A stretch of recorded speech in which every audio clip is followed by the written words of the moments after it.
ভিক্ষুক রাস্তা দিয়া যায় আর জমিদারের পুত্রবধূও যায়। একজন সামনের থেকে আসতেছে, একজন সামনের দিকে যাইতেছে। দুইজনের ক্রসিং এর সময় ভিক্ষুকের গায়ের কাদা জমিদারের পুত্রবধূর গায়ে লেগে গেছে। সে দুনিয়া আন্ধার করে ফেলছে, স্বামীকে ডাইকা নিয়ে আসছে, বলছে ভিক্ষুক আমার কাপড় নষ্ট করে দিছে। সে শুধু ভিক্ষুক ছিল না, বৃদ্ধ ছিল। বৃদ্ধ ছিল না শুধু, জীর্ণ ছিল, শীর্ণ ছিল। শরীরে কাপড় ছিল না, ফাটা চিরা কাপড় ছিল।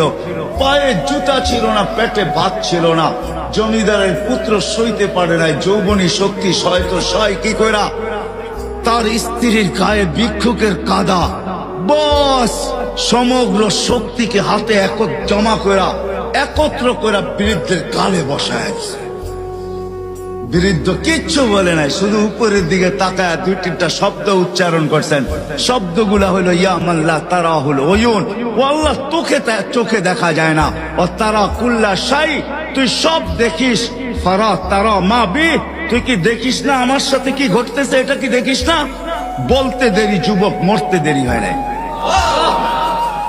জমিদার চলে আসছে, প্রতিশোধ নিবে। বৃদ্ধের একদিকে মুস্কি হাসি, একদিকে বলতেছে প্রেমের খেলা এমনই হয়। জিজ্ঞাসা করছে কিসের প্রেমের খেলা রে? বলছে ওর প্রেমিকার গায়ে আমার কাদা লাগছে, পায়ের কাদা লাগছে, ও সইতে পারে নাই। যৌবনী শক্তি দিয়ে আমার বৃদ্ধ গালে বসায় দিছে। আমাকেও একজন ভালোবাসে, সেও সইতে পারে না, সেও সইতে পারে না। ও তো থাপ্পড় দিয়া ক্ষান্ত, সে জান নিয়ে নিছে।